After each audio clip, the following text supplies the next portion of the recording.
अगर इस समय तुम्हारी सांसें रुक जाएं, दिल की धड़कन थम जाए और ये शरीर बिल्कुल स्थिर हो जाए, तो क्या खत्म हो जाएगा सब कुछ, या फिर कुछ ऐसा है जो शरीर से परे भी मौजूद है? एक ऐसी शक्ति जो देखी नहीं जा सकती मगर महसूस की जा सकती है, जिसे विज्ञान अब तक पकड़ नहीं पाया और जिसे आध्यात्मिक ग्रंथ आत्मा कहते हैं। तो सवाल यह है, क्या आत्मा सच में होती है? क्या मरने के बाद कुछ बचता है?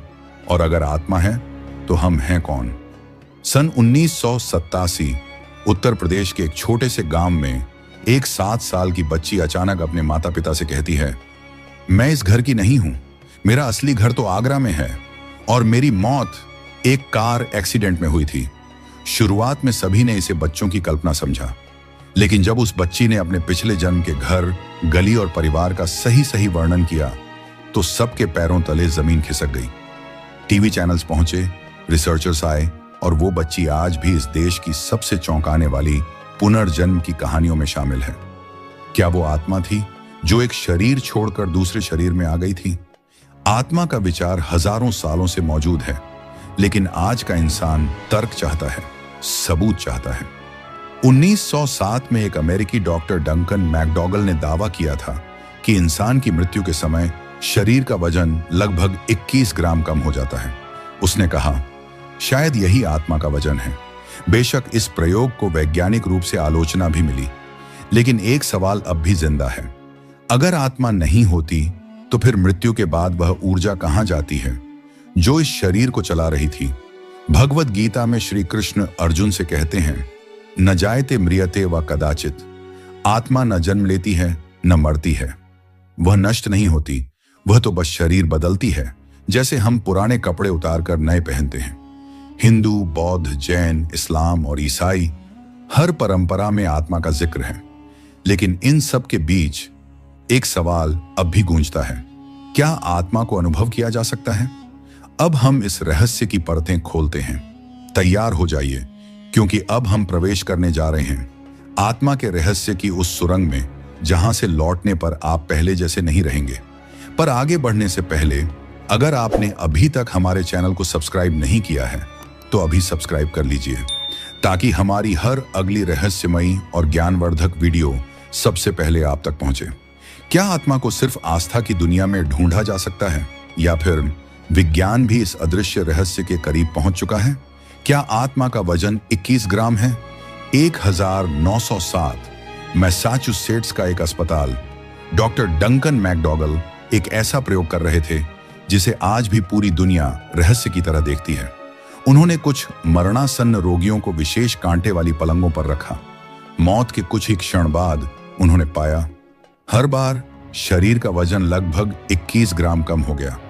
शायद यही आत्मा है जो शरीर से अलग होते ही अपना भार छोड़ देती है। इस प्रयोग को कई वैज्ञानिकों ने अनप्रूव्ड कहा, लेकिन यह सवाल आज भी हवा में तैरता है। अगर शरीर से कुछ बाहर जाता है तो वो क्या है? नियर डेथ एक्सपीरियंस, मौत के दरवाजे से लौटे लोग। कई लोगों ने ऐसी स्थितियों का अनुभव किया है जहां उन्हें कुछ मिनटों के लिए मृत घोषित कर दिया गया। फिर कुछ चमत्कारी हुआ, वो लौट आए, लेकिन कुछ कहानियां लेकर। उन्होंने अपने शरीर को ऊपर से देखा, एक सुरंग दिखाई दी जिसमें रोशनी थी। कुछ ने दिव्य संगीत सुना और कुछ को किसी अदृश्य शक्ति ने वापस भेजा। विज्ञान इसे मस्तिष्क की प्रतिक्रिया कहता है, लेकिन सवाल यह है, अगर मस्तिष्क मर चुका था तो वो सब देखा कैसे?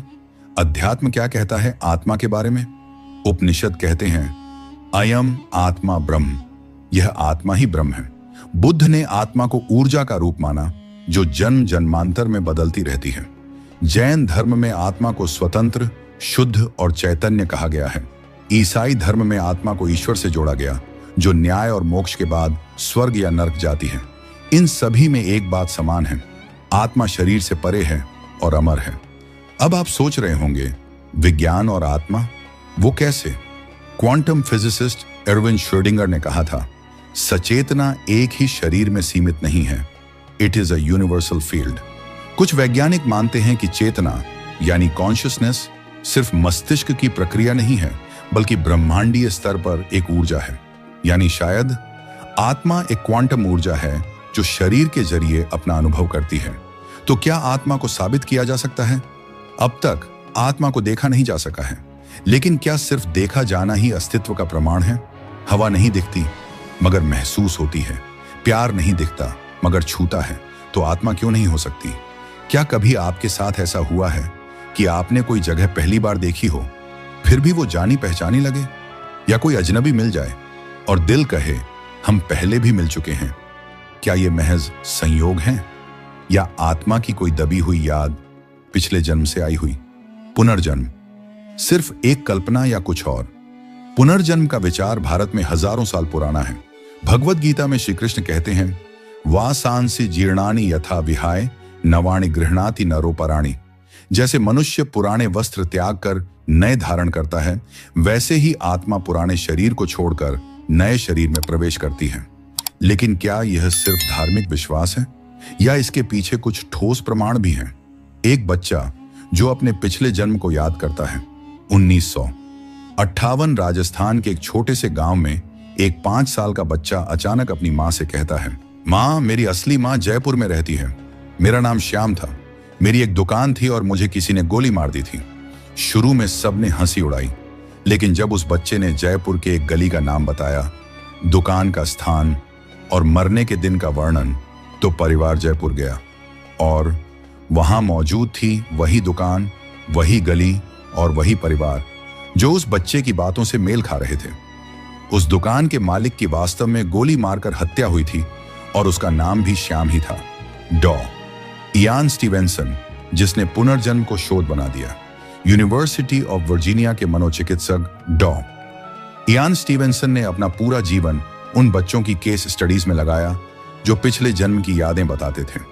उन्होंने 2500 से ज्यादा मामलों को डॉक्यूमेंट किया, जिनमें बच्चे उस स्थान का विवरण देते थे जहां वो पहले जन्मे थे। कभी कभी उनके शरीर पर वैसे ही निशान होते थे जैसे मौत के समय लगी चोटें, और कई बार तो पुराने परिवार वालों को पहचान तक लेते थे। ये महज संयोग नहीं हो सकते, यहां कुछ ऐसा है जो शरीर से परे है। भारतीय दर्शन के अनुसार आत्मा एक निरंतर यात्रा में है। हर जीवन में उसे कुछ सीखना है, अनुभव करना है, कर्मों को पूरा करना है। जब तक आत्मा पूर्ण नहीं होती, वह जन्म लेती रहती है। जन्म, मृत्यु, पुनर्जन्म एक चक्र जो तब तक चलता है जब तक आत्मा मोक्ष प्राप्त नहीं कर लेती। क्या पुनर्जन्म का अनुभव हम भी कर सकते हैं? कुछ लोग ऐसे भी हैं जिन्होंने ध्यान, समाधि और पास्ट लाइफ रिग्रेशन के माध्यम से अपने पिछले जन्म के दृश्य देखे हैं।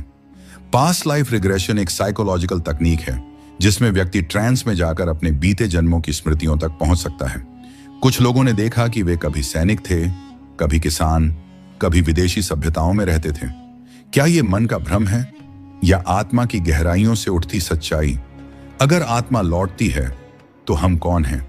अब सवाल यह है, अगर ये शरीर अस्थाई है और आत्मा बार बार जन्म लेती है, तो क्या मैं सिर्फ एक नाम हूं या कोई बहुत पुरानी यात्रा पर निकली आत्मा?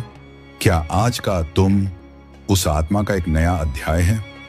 अगर अब तक की बातें आपके मन को छू रही हैं, तो वीडियो को लाइक जरूर करें और चैनल को सब्सक्राइब करना न भूलें। साथ ही कमेंट करके बताएं, क्या आपने कभी आत्मा को अनुभव किया है? आत्मा को जानने के 2 रास्ते हैं।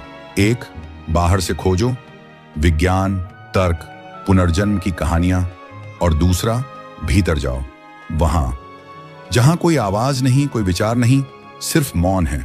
उस मौन में कई आर्षियों, योगियों और साधकों ने आत्मा को देखा है, अनुभव किया है। ये भाग उसी अनुभव की यात्रा है। ध्यान यानी मेडिटेशन आत्मा से जुड़ने का पहला माध्यम है।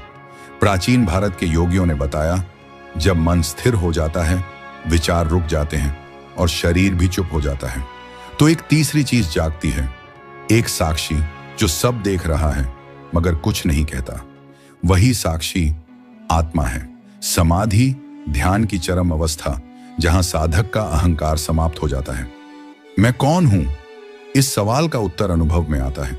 महर्षि रमण ने कहा था, आत्मा को जानने के लिए कुछ नया जानना नहीं पड़ता, बस जो झूठा है उसे छोड़ना पड़ता है, तब जो बचता है वही आत्मा है। संत कबीर ने लिखा, मुझ को कहां ढूंढे रे बंदे, मैं तो तेरे पास में। आत्मा बाहर नहीं, आपके भीतर है, बस आप ध्यान नहीं देते। एक संत ने बताया कि समाधि में उन्होंने अपने शरीर को बाहर से देखा। उनके पास शब्द नहीं थे उस शांति को बयान करने के लिए। वे कहते हैं, मैं शरीर नहीं था, मैं सिर्फ था, एक उपस्थिति, एक चेतना। एक युवा साधक ने कहा कि गहरी ध्यानावस्था में उन्होंने अपने पिछले कर्म देखे, जैसे किसी चलचित्र की तरह। वे रोने लगे क्योंकि समझ गए कि आत्मा का सफर कितना पुराना और गहरा है। ध्यान में आत्मा सिर्फ एक ऊर्जा नहीं, बल्कि जवाबदेह सत्ता बनकर सामने आती है। हर कर्म, हर विचार, हर भावना आत्मा में रिकॉर्ड होती है। जब आप भीतर जाते हैं तो वही कार्मिक रिकॉर्ड खुलता है। कुछ को डर लगता है, कुछ को मुक्ति मिलती है। क्या हम भी आत्मा का अनुभव कर सकते हैं? हाँ, लेकिन इसके लिए मन को शांत करना पड़ता है।